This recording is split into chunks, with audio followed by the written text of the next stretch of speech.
Olá pessoal, iniciando mais uma entrevista da nossa série de conversas com empresários e empreendedores. E hoje eu tenho o prazer de receber aqui com a gente Milton Andrade. Milton é advogado, empresário do ramo agropecuário, moda, saúde, educação e muitos outros. Milton é líder do Renova BR, vice-presidente da CDL de Aracaju e também já foi coordenador do Fórum Empresarial de Sergipe. Além disso, Milton se especializou em recuperar empresas administrativamente e financeiramente e colocá-las novamente em evidência no mercado. Tenho o prazer, como eu já disse, de receber aqui Milton Andrade. Milton, muito obrigado pela presença e pela disponibilidade de estar conosco aqui hoje, viu?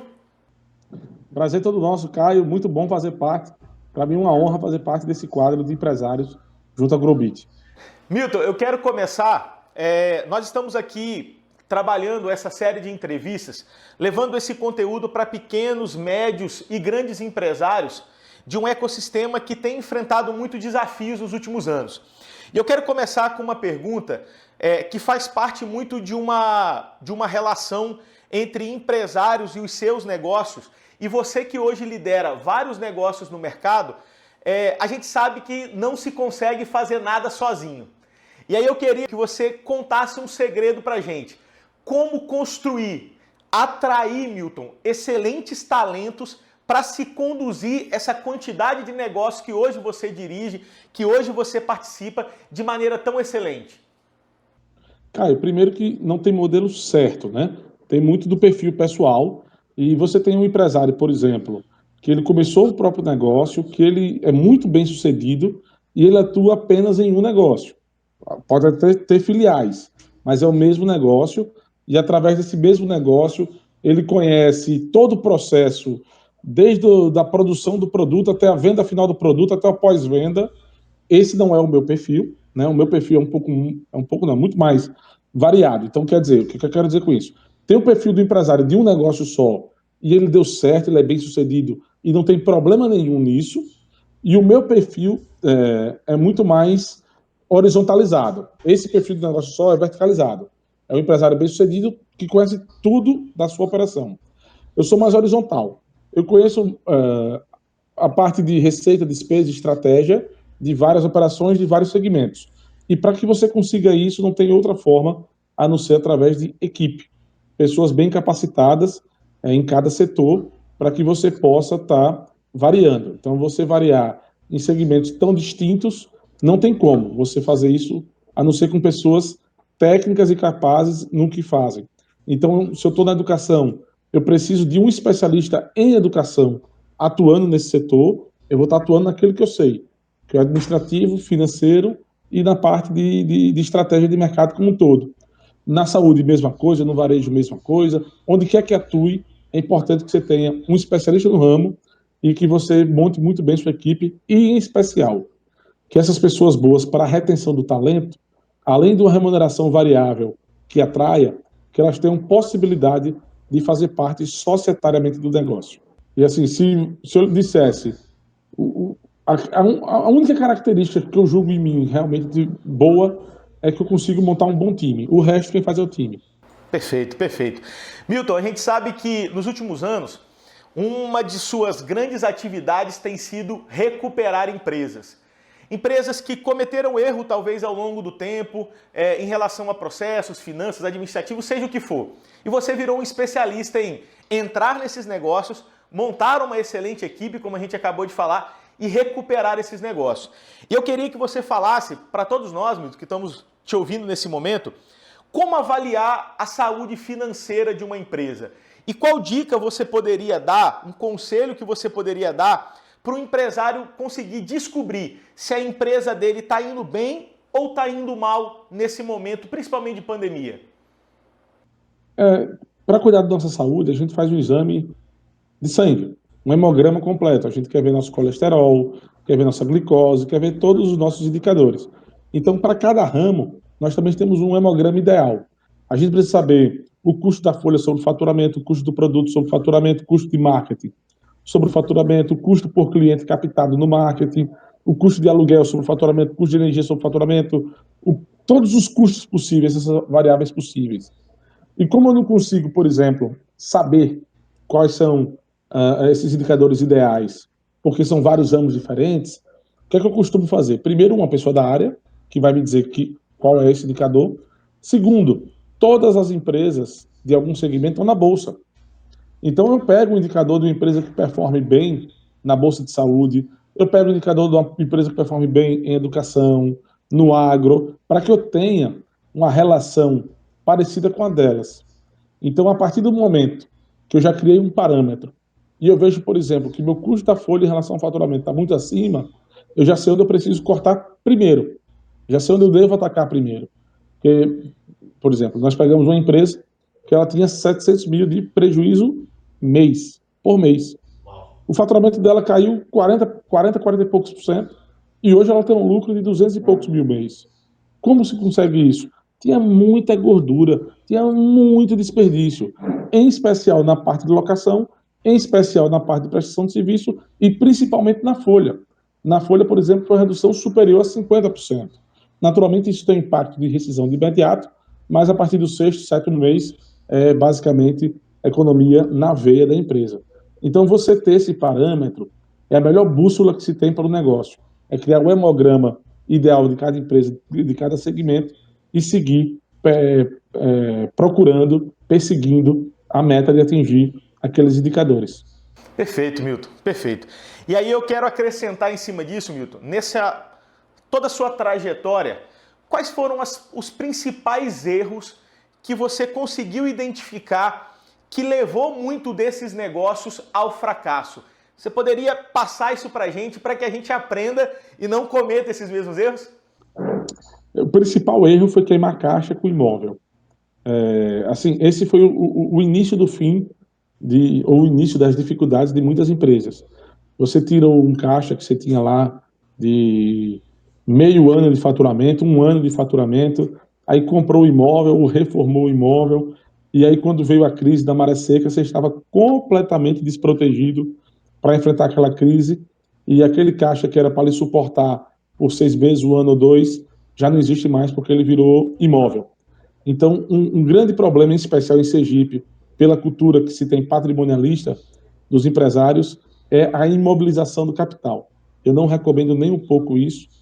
Se imobilizar capital fosse bom, banco não alugava agência, né? Banco comprava agência. Não tem nenhum setor mais lucrativo no Brasil que o setor bancário. Em regra, os bancos alugam suas agências para não estar imobilizando capital. Então, por exemplo, numa crise, se você tem um imóvel próprio e reformado, você tem muito mais dificuldade de se locomover para uma estrutura menor. Se for alugado, você ou renegocia com o proprietário do imóvel, ou você notifica dizendo que vai ter que desocupar para ir para um imóvel de menor custo. Custo como todo, IPTU, custeio como todo, energia, limpeza, tamanho do imóvel, inclusive de locação. Então, o que eu tenho visto das principais crises é que quando a empresa precisou, o dinheiro estava imobilizado. Eu vou aproveitar, Milton, esse comentário que você acabou de fazer. Eu tive a oportunidade de te ver palestrar num fórum de empresários aqui de Sergipe, e eu me recordo que uma das coisas que você falou, e esse conselho, nunca mais, depois de ouvi-lo pela primeira vez de você, nunca tinha ouvido isso de ninguém, um dos erros que você comentou e que você destacou foi: cuidado para que a sua empresa não gaste dinheiro naquilo que não faz ela ganhar dinheiro. E aquilo gravou na minha mente de uma forma que eu comecei a perceber, dentro dos negócios que eu participo, o seguinte: o que eu poderia estar, como você acabou de dizer, alugando e não criando um patrimônio em cima daquilo que não é a especialidade da minha empresa. É mais ou menos nesse caminho, Milton? É nesse caminho. Eu costumo dividir as despesas em 4 tipos. 2 gêneros e 2 subgêneros. Vamos lá. Essenciais. Aí das essenciais tem que não geram receita e essenciais que geram receita, e despesas não essenciais que geram receita e que não geram receita. A despesa não essencial que não gera receita, você já corta logo. A despesa essencial que gera receita, naturalmente você mantém. Ela não é essencial, mas é um plus de serviço que você faz que está gerando algum tipo de receita. Agora, a despesa essencial, aquela que você não tem como cortar, e gera receita, ok, essa não tem que discutir. Agora, a despesa essencial, que não gera receita. Eu vou dar um exemplo. Entrega de resultado de exame. numa clínica, por exemplo. É uma despesa essencial, eu preciso de um setor, eu preciso de impressora, de tinta, de papel, de ar-condicionado, de toda a máquina funcionando, para que eu possa imprimir o resultado do exame e entregar a um paciente. Isso me gera receita? Não, não gera nada de receita. O que me gerou receita foi a realização do exame, não a Sim. entrega do resultado. Mas é uma etapa, é uma sequência natural do processo que eu não consigo cortar. E aí, o que é que você faz com esse tipo de despesa, que é essencial e não gera receita? Aí você vai para a parte de tecnologia. Você pode oferecer sorteio, bônus, desconto, algum tipo de bonificação que você vai entender melhor no seu negócio qual vai ser, para que, por exemplo, o paciente, nesse meu caso do exemplo, recebesse o resultado por SMS, num link do SMS, no WhatsApp, por e-mail, que você não tivesse a necessidade nem de imprimir papel e nem de se deslocar à clínica para estar alocando lá 3, 4 funcionários só para entrega de resultado. Então, o uso de tecnologia, traduzindo é isso, para que você tenha uma redução nas despesas essenciais que não geram receita, é uma estratégia que funciona muito bem. Nas despesas não essenciais que não geram receita, essa é pegar o facão e cortar logo. Milton, indo já para as últimas perguntas, a gente percebe que ao longo da caminhada de um empresário, às vezes é muito difícil ele separar as despesas e o controle financeiro da empresa e do pessoal. Eu creio que esse talvez deva ser um erro que você talvez tenha encontrado ao longo do processo. Ou é um erro que eu acho que você já percebeu que muitos empresários cometem. Quais são os erros de caráter pessoal que mais prejudicam o empreendedor, Milton? A primeira parte é misturar essa despesa pessoal com a empresa. Eu encontrei diversas vezes assistentes pessoais como motorista, caseiro de casa de praia, ex-funcionário da fazenda, ex-eletricista da família, que foram incorporados na empresa, que não tinham mais serventia na despesa pessoal do sócio. Quando você tem sócio nas empresas, isso não tem espaço. Quem tem sócio tem patrão. Mas quando a empresa é basicamente unipessoal, uma empresa individual, e o sócio acaba tendo um poder de decisão sozinho, ele costuma achar que aquela despesa não é dele. Mas isso vira uma queima de caixa, no fim das contas, pessoal, porque isso reduz a distribuição de lucro e piora os números da empresa. Então, assim, o princípio da pessoalidade, pessoa jurídica é uma coisa, pessoa física é outra, tem que ser estritamente mantido, inclusive o inverso. Eu também já vi sócio comprometer sua pessoa física por tentar salvar o negócio, injetando seu dinheiro na pessoa jurídica, quando a pessoa jurídica devia estar se resolvendo sozinha, já que aquele dinheiro era a segurança da família. Tem vários casos aqui que nós assistimos e acompanhamos, e alguns conseguimos ajudar, outros nem tanto, para que o patrimônio pessoal não fosse queimado em um negócio já sem perspectiva. Então, o primeiro ponto que você tem que fazer é: não acho que a empresa é uma instituição de caridade, que lá você vai ter que estar abarcando aquilo que na sua pessoa física você não abarcaria. Como eu falei, o ex-funcionário eletricista, o ex-caseiro da casa de praia, o motorista, isso são despesas pessoais, não devem vir para a empresa. Segundo ponto, você até pode fazer algum tipo de aporte, um mútuo, pessoa física para pessoa jurídica, se isso fizer algum sentido, por exemplo, de não captar em banco o dinheiro. Você tem que procurar uma instituição financeira, quem empresta dinheiro é banco, não é sócio. Porque, num segundo momento, se você precisar novamente do dinheiro, o seu cadastro vai estar pior, e você não vai mais conseguir dinheiro no banco, e a sua reserva da pessoa física já não mais poderá socorrer a empresa. E também entender se essa necessidade de caixa é para investimento, ok. Se for para custeio, é muito grave, mas é admitido em algumas hipóteses. Exemplo, um soluço de mercado. A pandemia é um soluço de mercado. Então, é natural que, por exemplo, bares, hotéis, restaurantes, instituições de ensino, nesse momento, precisem queimar caixa ou fazer alavancagem para custeio. Mas a gente sabe que isso tem data para acabar e que está acontecendo por um soluço de mercado. Se isso for de forma recorrente, aí é melhor você sentar, procurar ajuda de especialista, até, quem sabe, encerrar a atividade, para que você não aumente o seu passivo e para que você não comprometa o seu patrimônio pessoal, construído em 20, 30, 40 anos, em um negócio que vai acabar, você só está adiando o falecimento. Então, essa análise é muito importante para que você tenha sempre separado a saúde financeira da empresa e a saúde financeira do sócio. Perfeito, perfeito, Milton. Por último, Milton, eu vou fazer uma pergunta para você que a gente tem feito a todos os empresários que têm passado aqui com a gente, que a gente pede para que vocês agora vistam a camisa de mentor. Aí você já está acostumado com isso. E nos dê um conselho, Milton, de forma bem prática, com dicas talvez mais simples e fáceis, o que o empreendedor não pode deixar de fazer na hora de reorganizar a sua saúde financeira ou a saúde financeira do seu negócio. Assim, a gente pensa em várias coisas, eu vou escolher só uma. Coloque todos os seus colaboradores com uma remuneração variável de acordo com a própria produtividade.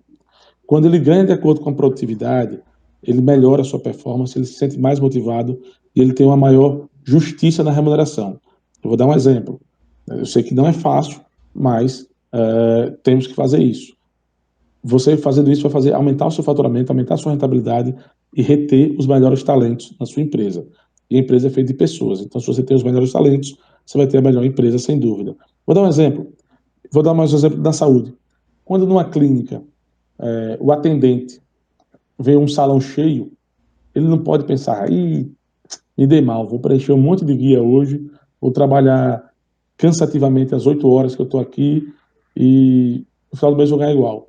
Não, ele tem que ver aquele salão cheio, vai dizer, hoje eu vou faturar, vai ajudar a pagar a parcela da minha moto, a parcela da minha casa, com esse extra que eu vou fazer aqui.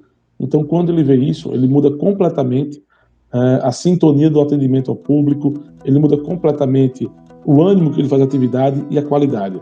Então, inclua os colaboradores, todos que forem possíveis, numa remuneração variável de acordo com a própria produtividade. Perfeito.